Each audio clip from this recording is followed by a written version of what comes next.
Sa tingin mo ba itinago ng rehimen ng Iran ang ilan sa mga na-enrich na uranium bago ang mga pag-atake? Hindi. Ang ibig mong sabihin, inilabas ba nila ito mula sa pinakailalim? Hindi. Malinaw mong sinabi na hindi ka maaring magkaroon ng sandata. Kailangan mong dumalo sa pag-uusap. May mangyayari. Sa tingin ko, hindi nila ginawa. Hindi. Sa tingin ko, una sa lahat, napakahirap gawin yon. Napakadelikado gawin yon. Napakabigat. Sobrang bigat.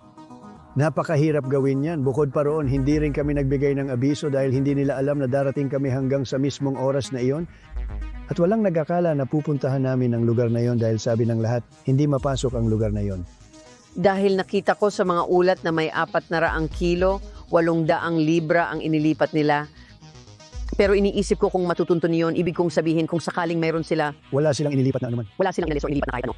Alam mo, sila mismo ang gumalaw. Lahat sila ay nagsisikap mabuhay. Wala silang inilipat na anuman. Sige, nawasak. Pero paano naman yung uranium? So, yung 900 libra? Oo. So, hindi ko alam kung nasa ilalim ito ng Ferdo o ng ibang lugar, pero nandun pa rin ito. Hindi pa talaga tapos ito. May tigil putukan tayo pero wala pa tayong kasunduan tungkol sa nuklear. Hindi pa rin natin alam kung nasaan eksakto ang 400 libra ng enriched uranium na iyon. At ngayon, hayagang iniiwan na ng Russia at China ang Iran. Kita mo, pagkatapos ng pag-atake ng United States sa mga pasilidad nuklear ng Iran, kinabukasan agad, bumoto ang parlamento ng Iran na alisin ang Iran mula sa International Atomic Energy Agency. Isa itong internasyonal na ahensya na pangunahing nagbabantay sa bawat bansa.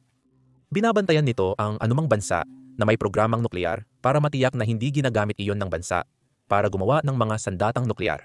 Tinitiyak nito palagi na walang sinuman ang sobra-sobrang nagpapayaman ng uranium.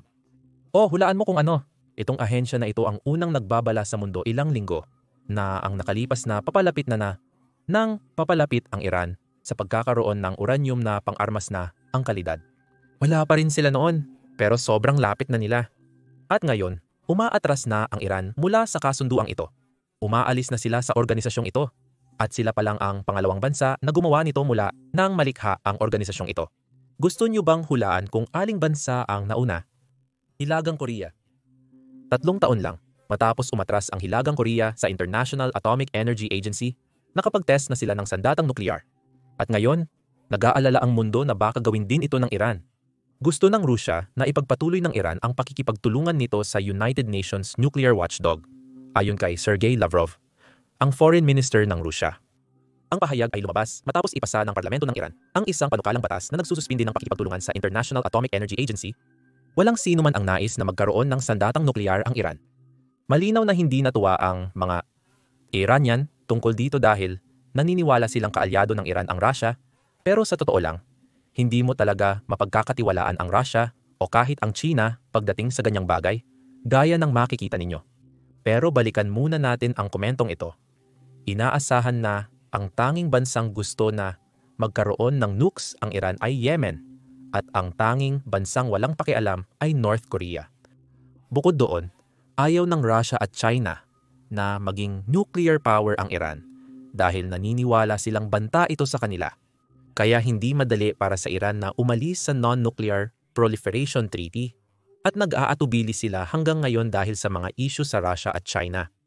Hindi lang Russia, gaya ng nabasa nyo, pati China ay hindi ring ganoon kabait sa Iran, lalo na kapag pinakakailangan sila ng Iran. Ilang araw lang ang nakalipas, pagkatapos ng mga pag-atake ng United States, nang tinatakot ng Iran ang mundo na isasara nila ang Strait of Hormuz, yung parehong choke point kung saan dumadaan ang 20% ng langis ng mundo. Alam nyo ba kung ano ang sinabi ng China? Ang Persian Gulf at mga kalapit na tubig ay mahalagang daanan ng kalakalan.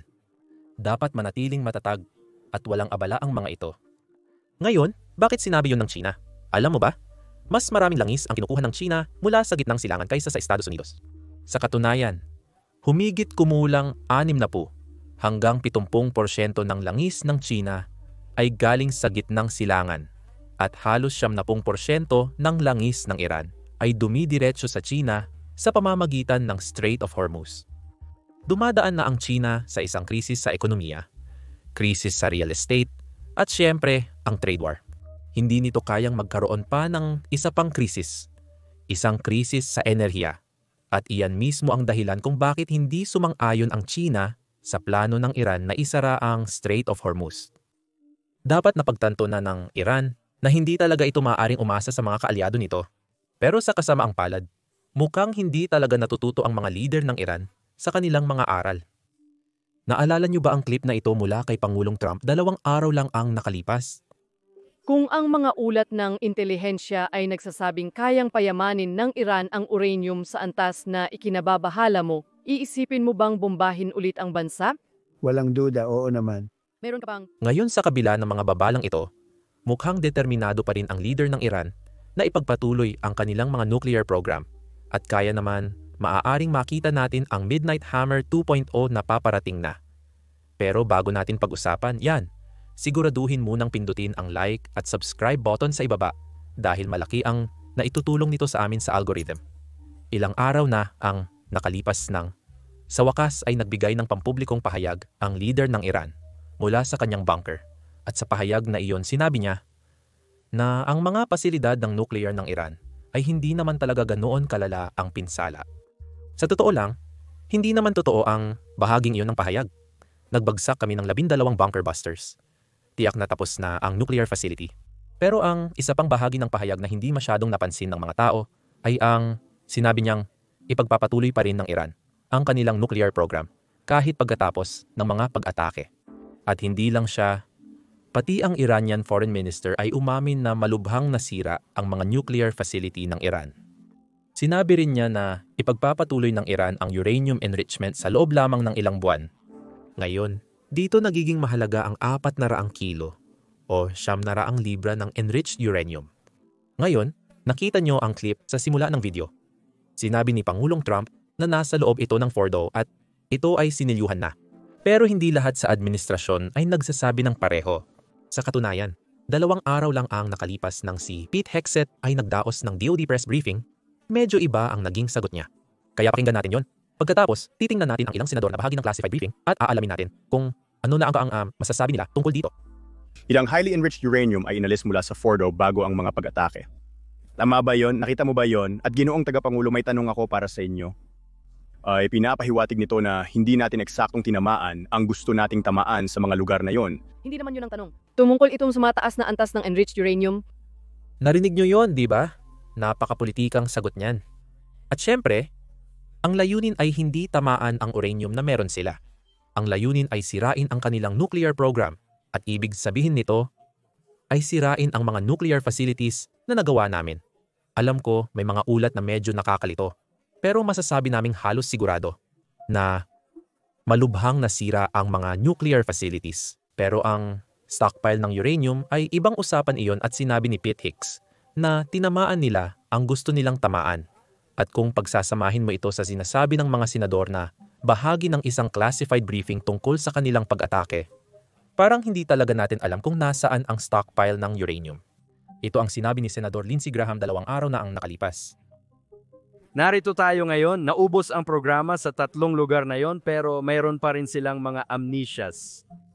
Hindi ko alam kung nasaan ang 900 libra ng highly enriched uranium pero bahagi ito ng target set. Well, nagkakaiba-iba yan. Napakaganda at sa buhay ko sa ilang taon, kapag sinasabi ng administrasyon na nawasak na ito, ang ibig sabihin lang ay hindi ako makakagawa ng sandata. Sinasabi mo na sa loob ng ilang taon baka magawa na nila. Yun ang sinasabi ko, wala na sila ngayon pero pwede mo silang buuing muli. Ayokong isipin ng mga tao na hindi talaga nasira o nawasak ang lugar, nawasak talaga ito. Pero kahit nasabi ko na yon, ayokong isipin ng mga tao na tapos na ang problema dahil hindi pa. Ngayon, nakikita nyo yung pagkakabigkas, di ba? Hindi kasama sa target ang uranium at hula ko, ito rin ang sinabi ng lahat ng nandoon sa classified briefing dahil nang maririnig natin ang komento ni Senador Cotton tungkol sa parehong bagay. Eksaktong pareho ang sinabi niya. Hindi raw kasama sa misyon ang sirain ito, kaya hindi siya magkokomento tungkol sa enriched uranium. Kaya siguro dito natin titingnan ang ilang mga ulat ng intelihensya na lumabas. Ayon sa Financial Times, naniniwala ang mga opisyal ng Europa na inalis ng Iran ang uranium mula sa Fordo. At kung lilipat tayo sa iba pang mga ulat na lumabas na may kaugnayan sa mga opisyal ng Israel, nalaman natin na malamang inilipat ito mula sa Fordo at malamang inilagay sa Esfahan. Ngayon, kung naaalala ninyo, inatake din natin ang Esfahan. Hindi tayo gumamit ng bunker busters doon, pero ang United States submarine mula sa Arabian Sea ay nagpakawala ng mga 30 Tomahawk missiles sa Isfahan. Kaya malamang kung nandoon ang stockpile, malamang na selyado na rin iyon. Pero ulit, mga ulat lang ito. Hindi pa natin tiyak. Sana ay malaman natin ito sa hinaharap pero para sa video na ito, o siguro para sa natitirang bahagi ng video, ipagpalagay na lang natin na ito ay selyado na o baka nasa labas na ito. Pag-usapan natin kung gaano kadelikado ang uranium na iyon. Alam ninyo, iyon ay 60% enriched uranium. Ibig sabihin, mataas pa rin ang enrichment nito pero hindi pa ito weapons grade. Kailangan mo ng halos 70% enrichment para maging weapons grade ito. At doon ka na makakagawa ng mga nuclear bomb mula sa uranium na na-enrich mo. Ngayon, ang magandang balita ay halos nawasak na ang mga pasilidad nuclear ng Iran.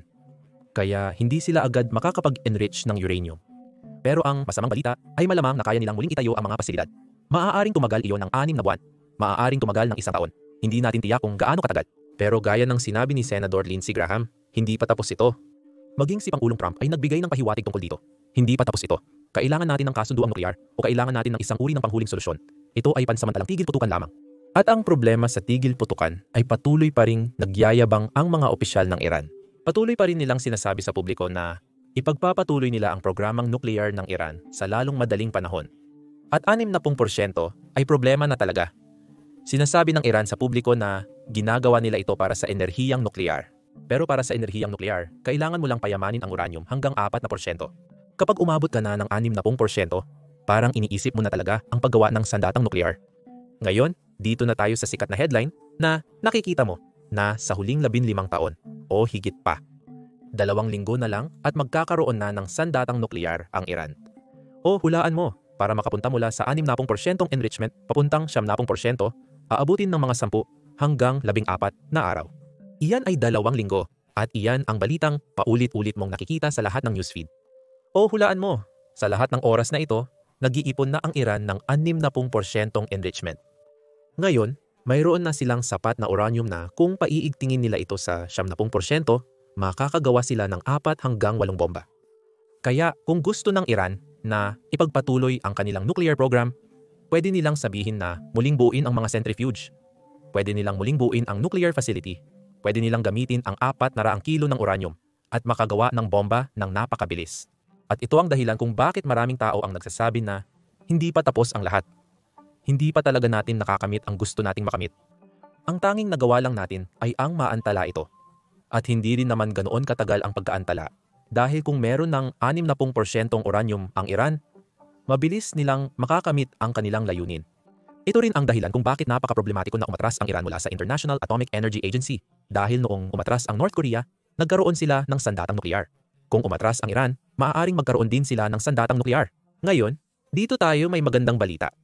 Nakikita natin ang maraming option kung ano ang mangyayari kapag napunta tayo sa negosasyon at nagkaroon tayo ng positibong pahayag mula sa Iranian Foreign Minister na nagsabi na hindi muna magkakaroon ng negosasyon hanggat hindi pa nila natatasa ang pinsalang natamo ng kanilang nuclear facility.